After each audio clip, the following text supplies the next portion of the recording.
Today, you're going to learn how to have more discipline from billionaires and from Shakespeare. So we're going to give you some amazing quotes that are going to help you set the path for you to get more done, avoid distraction, and be more successful this year. My name is Craig Ballantyne, host of Early to Rise Radio. And if you want to have more discipline, it starts with understanding this quote from one of the OG billionaires, Warren Buffett. Warren Buffett said the difference between successful people and very successful people is that very successful people say no to almost everything. And it's that discipline of saying no that allows you to get ahead. I have long said that discipline actually comes through subtraction, not through addition. For example, take your morning routine. You want to get a lot done.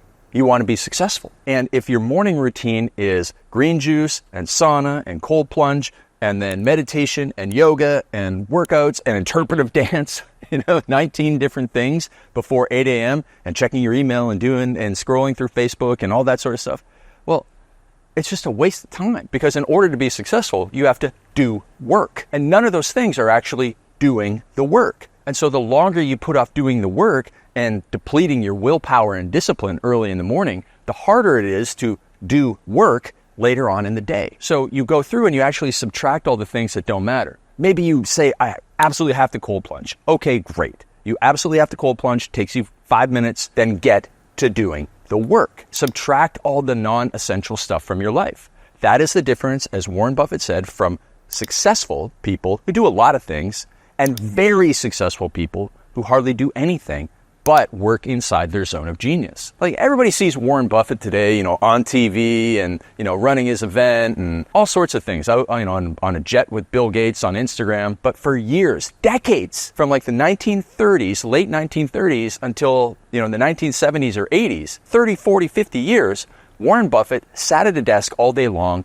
and looked at financial statements. That's what he did. He's not the Uncle Warren that you see on TV now gallivanting all over.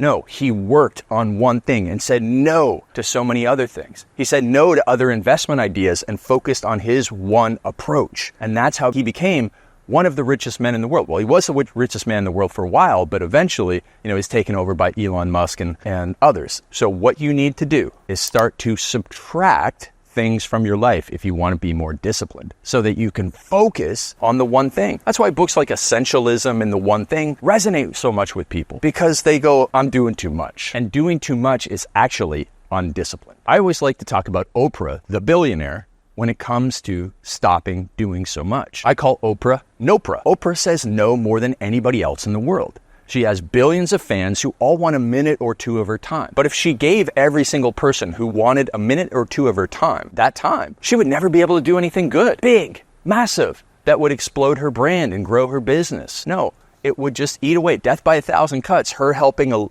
every person one at a time. So she has to say no. She said no, in theory, 1 billion times to every single one of her followers. And so you need to be the Nopra of your business if you want to be more disciplined. Think, if Oprah was running my business, what would she do and stop doing? Would she be running to the FedEx store? Would she be running errands? Would she be doing the lighting of her own videos, the editing of her own videos, updating her website, doing her own bookkeeping? Forget about it. Oprah would say no, because she's Nopra, to all of that. And again, if you want to be more disciplined, look at what the billionaires do who are super disciplined about making money. If you want to be more disciplined, you have to say no. You use the law of subtraction and put it towards your discipline and focus, focus, focus. Get rid of all the distractions. Next billionaire who's going to quote on this, Richard Branson, said the secret to his success is delegation. So there's things that you're going to stop doing.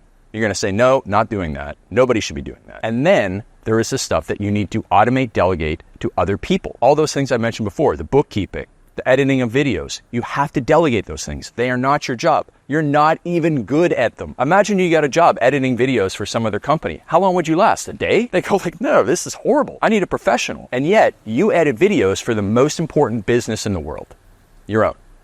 And you do a poor job of it. So you need to delegate. That is a middle-class mindset, golden handcuff that is holding you back because you don't do delegation. And you must have the discipline to do the delegation by saying no and then finding people who are better than you and having the discipline to accept that people are better than you at certain things. I mean, come on, you're not the best in the world at everything, and yet you do everything, and that's what's holding you back. So let's start from the top again. Warren Buffett said, the difference between successful and very successful people is that very successful people say no to almost everything. Oprah comes along and shows you that you would say no to a lot of stuff in your business because she wouldn't do it, and you shouldn't do it either. And then Richard Branson says delegate. So this is where Shakespeare comes in, because you're probably wondering, where do I start? And Shakespeare said, to thine own self be true. So you have to know yourself through introspection and self-reflection. What is your zone of genius? This is your $100, $1,000, $10,000 an hour tasks. The selling, the creative work, the copywriting, the PR, the getting out there, the making content. Only you can do it. Maybe it's a leadership in your business.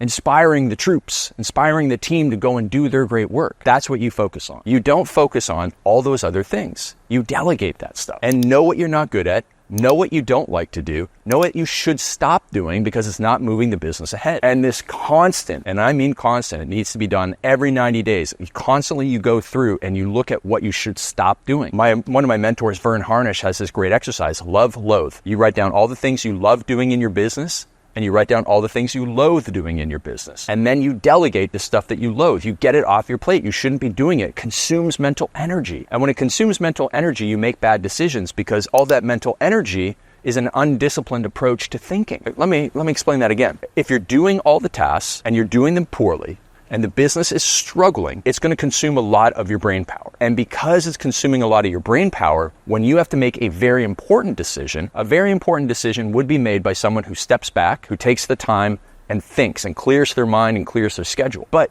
you don't have the ability to do that because you're doing all the work yourself and you have all the thoughts running through your head. And so you're making undisciplined decisions. You're not stepping back and making disciplined decisions. And that just gets you in the doom loop of undisciplined decisions, from not saying no all the way down to the decision that you're making on the project right now. And you're chasing things. And it's consuming so much energy that should be put into disciplined focus, essentialism, the one thing, whatever cliche you want to use. So here we are now stuck. You don't know yourself. You don't know what to delegate, you don't know how to delegate, and you're the type of person who uses these 5 words that are going to kill every entrepreneur. I will do it myself, because you don't trust people. That's the undisciplined approach to business, and it has to change. So the first thing that you're going to do is answer these 4 questions. What is not my job? Where should I be fired in the business? What should I stop doing? And what do I hate doing? What do I loathe doing? And when you have answers to all of those things, now you rank them. So here's the one thing that's most important to get off my plate. Here's the second most important, third most important. And you go through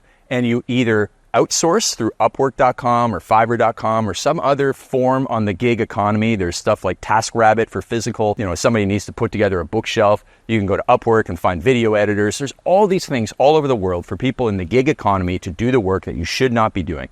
And you start with the thing that's taking the most time and energy from you, and you delegate it. You get rid of that $10 an hour task, and that will immediately increase your hourly worth and open up more space for you to spend in your zone of genius, doing disciplined work, making disciplined decisions. That's the first thing that you need to do. The second thing you need to do after going through those 4 questions and then getting stuff off that list is focus on your morning magic time. In the morning, we have our team members and our clients go through what's called a profit power hour. In that profit power hour, they focus on what matters the most. They're not distracted, and they use their greatest willpower, discipline, and intention, because that's when it occurs, is in the morning. Trying to do something at 3 o'clock, 4 o'clock, 5 o'clock in the afternoon when you have low discipline, low willpower, and everybody's trying to get your attention because they got problems, or they're trying to talk about what you want to do tonight, all that sort of stuff, or the kids are sick at school. It's very difficult to do great work at that time of day. So it has to be in the morning magic time. It has to be in your profit power hour, and it comes down to planning and preparation the day before. We go to another billionaire, Ted Rogers, who has passed away, but he was Canada's Ted Turner. This guy was a billionaire in TV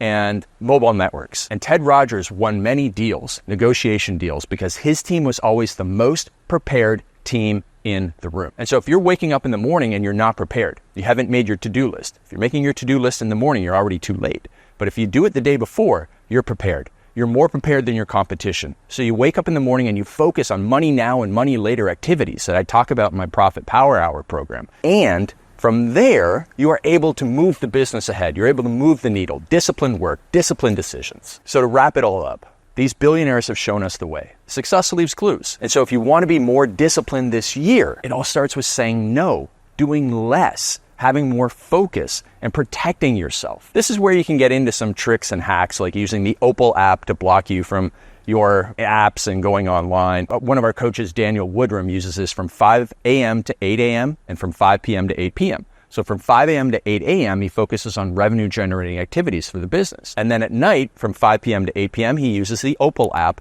to block his phone. He's not allowed to go on apps. He's not allowed to get text messages, and he spends that time with his family. And that's how he's winning the game. He's winning the game of life and being disciplined and using a hack to accelerate his progress. But as you can see, it also is just another form of subtraction. So Daniel and I have a book coming out on how to be more disciplined. And if you want more information on that, just comment discipline down below, and we'll send you some free stuff.